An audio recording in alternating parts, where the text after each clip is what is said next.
Hello friends, नमस्कार, प्रणाम। RS coaching centre में आप लोग का स्वागत है। आज क्लास 10 सब्जेक्ट फिजिक्स का इम्पोर्टेंट क्वेश्चन है जो कि परीक्षा में बहुत बहुत महत्वपूर्ण है। ठीक है, ये परीक्षा की दृष्टि से बहुत बहुत महत्वपूर्ण है क्योंकि ये परीक्षा में हर बार पूछा जाता है। 2 नंबर या 3 नंबर या 5 नंबर में ये क्वेश्चन पूछा जाता है और आज आप लोग को ऐसे बताएंगे कि एकदम हमेशा के लिए याद हो जाएगा और परीक्षा की दृष्टि से 5 नंबर आप लोग का कंप्लीट होगा। चलिए हम इसको देखते हैं और समझते हैं और एकदम सिंपल तरीका से बताएंगे। ऐसा वीडियो YouTube पर कहीं नहीं मिलेगा। ठीक है, इसको खोज कर देख लीजिएगा। ठीक है, तो हम पूरा चैलेंज करते हैं कि ऐसा बताएंगे कि आप लोग को हमेशा तक मतलब बुढ़ाई तक एकदम याद हो जाएगा। चलिए देखेंगे कौन सा क्वेश्चन है और डेरिवेशन इसका हम सिद्ध करेंगे। हमारा जो प्रश्न है, अवतल दर्पण में F बराबर R/2 को प्रमाणित करना है। अवतल दर्पण में F बराबर R/2 को क्या करना है? प्रमाणित करना है। क्योंकि यहाँ पर देखिए F का अगर हम बात करें, F का बात करें और R का बात करें तो R जो होता है हमारा क्या चीज? वक्रता त्रिज्या होता है। R जो होता है वक्रता त्रिज्या, F होता है फोकस होता है, फोकस दूरी होता है। क्या होता है? फोकस दूरी। तो इस तरह भी क्वेश्चन आएगा कि वक्रता त्रिज्या और फोकस दूरी में संबंध स्थापित कीजिए। तो इसका संबंध क्या होता है? फोकस दूरी जो होता है ना, वक्रता त्रिज्या के क्या होता है? आधा होता है। क्या होता है? आधा। और जो वक्रता त्रिज्या होता है फोकस दूरी से क्या होती है? दोगुनी होती है। तो ऐसे भी क्वेश्चन आएगा कि फोकस दूरी तथा वक्रता त्रिज्या में संबंध बताएं। ठीक है, तो यही घबराना नहीं है, यही हमारा क्या होगा? क्वेश्चन डेरिवेशन सिद्ध होगा। ठीक है, इस तरह भी क्वेश्चन आएगा कि अवतल दर्पण में F बराबर R/2 को क्या कीजिए? प्रमाणित कीजिए। तो इससे घबराना नहीं है, एकदम अच्छे से तरीका से आप लोग को समझा देंगे कि एकदम याद रहेगा। ठीक है, चलिए देखते हैं।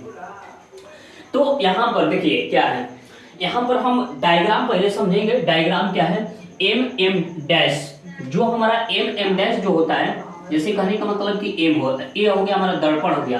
तो M डैश जो हो गया हमारा M डैश क्या हो गया? अवतल दर्पण हो गया। क्या हो गया? अवतल दर्पण हो गया। ठीक है, तो यहाँ पर देखिए अवतल दर्पण का डिफिनेशन क्या होता है कि जिसको बाहरी पृष्ठ पर जब हम पेंट कर या कलई कर देंगे तो उसको हम क्या बोलते हैं? अवतल दर्पण बोलते हैं। क्या बोलेंगे? अवतल दर्पण बोलेंगे। ठीक है, देखिए यहां से आपतित किरण जा रही है, यहां से आपतित किरण जा रही है, दर्पण से परावर्तन के बाद मुख्य फोकस से क्या होगी? गुजरेगी। मुख्य फोकस से क्या होगी? गुजरेगी। ठीक है, और जो वक्रता के अंदर से एक हमारा आपतित किरण जा रही है जो हमारा अभिलंब का कार्य करेगी। ठीक है, तो यहाँ पर जो कोण बनेगा ये क्या बनेगा? आपतन कोण। और यहाँ पर जो कोण बनेगा क्या बनेगा? परावर्तन कोण बनेगा। ठीक है, तो आपतन कोण को भी हम मान लिए थीटा और परावर्तन कोण को भी मान लिए थीटा, क्योंकि परावर्तन के नियम क्या होते हैं? आपतन कोण और परावर्तन कोण के क्या होते हैं? बराबर होते हैं। ठीक है, अब देखिए ये कोण से एकांतर कोण से थीटा हो जाएगा और ये कोण से हमारा क्या होगा? एकांतर कोण से 2 थीटा होगा। क्यों? क्योंकि ए थीटा और ए थीटा दोनों आपस में क्या हो जाएंगे? जुड़ जाएंगे। तो यहाँ पर क्या हो जाएगा? 2 थीटा होगा। ठीक है, अब यहाँ पर 2 थीटा हो गया। अब यहाँ पर हम समझेंगे M डैश क्या है? एक अवतल दर्पण है जिसका ध्रुव क्या है? जिसका ध्रुव P है, मुख्य फोकस F है और तथा वक्रता त्रिज्या क्या है? C है। ठीक है, और उसके बाद देखिए PF मतलब मुख्य फोकस दूरी का अगर हम बात करें तो फोकस दूरी क्या होगा? F होगा और वक्रता त्रिज्या क्या होगा? R होगा। ठीक है, यहां से हम समझेंगे, रटेंगे नहीं। यहां पर लिखेंगे M डैश क्या है? एक अवतल दर्पण है जिसका ध्रुव P मुख्य फोकस F और वक्रता केंद्र क्या है? C है। और देखिए PF मतलब फोकस दूरी क्या हो जाएगा? F होगा, छोटका f, और वक्रता त्रिज्या क्या होगा? बड़का R हो जाएगा। ठीक है, अब देखिए यहाँ पर अब हम चलेंगे, जो चीज दिया है वही चीज यहाँ पर लिखा है तो इसको समझेंगे। माना कि M डैश एक अवतल दर्पण है जिसका ध्रुव P और मुख्य फोकस F तथा वक्रता केंद्र C है और PF बराबर क्या हो जाएगा? F तथा PC बराबर क्या हो जाएगा? R होगा। PC बराबर क्या हो जाएगा? R। PC क्या है हमारा? PC का अगर हम बात करें तो वक्रता त्रिज्या है और PF क्या है? फोकस दूरी है। ठीक है, चलिए आशा करते हैं कि इतना आप लोग को समझ में आ गया होगा। ठीक है, आगे चलते हैं, देखते हैं और इसका डेरिवेशन सिद्ध करेंगे एकदम सिंपल तरीका से। यहाँ पर देखिए अब त्रिभुज लेंगे, त्रिभुज BPC में देखिए BPC कहाँ है? BPC मतलब एक है त्रिभुज बन रहा है क्या हो रहा है? एक त्रिभुज बन रहा है, तो इसमें हम चलेंगे। तो यहाँ पर देखिए ये थीटा हो गया। क्या हो गया? थीटा। तो यहाँ पर लिखेंगे tan थीटा। tan थीटा बराबर क्या होता है? लंब बटा में आधार। लंब क्या हो गया, बीपी हो गया, और आधार क्या हो गया, पीसी हो गया। तो बीपी देखिए, बीपी और बटा में क्या हो जाएगा, पीसी। बीपी बटा में क्या होगा, पीसी होगा। ठीक है, इसको हम ऐसे भी लिख सकते हैं, थीटा बराबर बीपी बटा में क्या लिख सकते हैं, पीसी लिख सकते हैं। क्यों, क्योंकि यहां छोटे कोण के लिए ये सत्य है, छोटे यहां पर लिखेंगे छोटे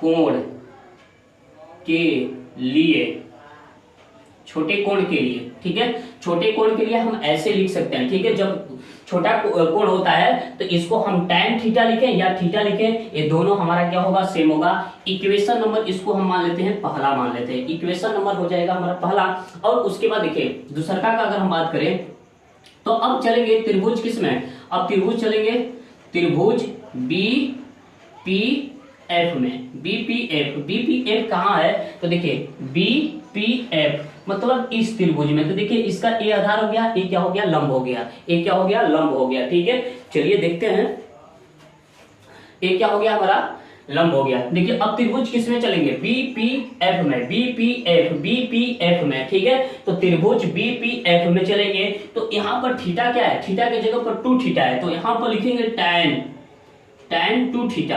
tan 2 थीटा बराबर होगा बीपी बटा में क्या हो जाएगा, बीपी बटा में होगा पीएफ, बीपी बटा में क्या होगा, पीएफ। इसको हम 2 थीटा बराबर क्या लिख सकते हैं, बीपी, और बटा में क्या लिख सकते हैं, पीएफ लिख सकते हैं। इक्वेशन नंबर 2 हो गया, इक्वेशन नंबर 2 हो गया। ठीक है, इक्वेशन नंबर 2 हो गया।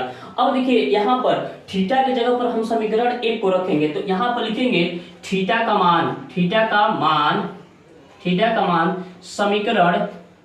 मान समीकरण 2 में रखने पर थीटा का मान समीकरण 2 में रखेंगे। समीकरण 2 क्या है, तो यहाँ पर समीकरण 2 थीटा बराबर हो गया बीपी बटा में क्या हो गया, पीएफ, बटा में क्या हो गया, पीएफ। थीटा की जगह पर हम इसको रखेंगे, इस मान को रखेंगे, तो यहाँ पर 2 हो गया। फिर उसके बाद बीपी और बटा में क्या हो जाएगा, पीसी बराबर बीपी बटा में क्या होगा, पीएफ। अब देखिए बीपी से बीपी खत्म, और यहाँ पर 2 पीसी के जगह पर हम क्या रख सकते हैं, तो देखिए पीसी के जगह पर हमारा क्या है, पीसी के जगह पर आर रख सकते हैं, तो यहाँ पर आर होगा। और उसके बाद देखिए एक पीएफ की जगह पर हम क्या रख सकते हैं, एफ रख सकते हैं। अब इसका तिर्यक गुणा करेंगे तो यहाँ पर होगा 2f बराबर क्या होगा, आर। यहाँ से एक निकल आ गया, ठीक है। और इसको अगर यहाँ पर इसको उधर ले जाएंगे तो यहाँ पर क्या बनेगा, f बराबर r बटा क्या होगा, 2 होगा। तो यही हमारा क्या होता है, संबंध होता है। आशा करते हैं कि आप लोग को एकदम अच्छा से समझ में आया होगा। ठीक है, YouTube पर ऐसा वीडियो कहीं नहीं मिलेगा। ठीक है, चलिए, जय हिंद, जय भारत।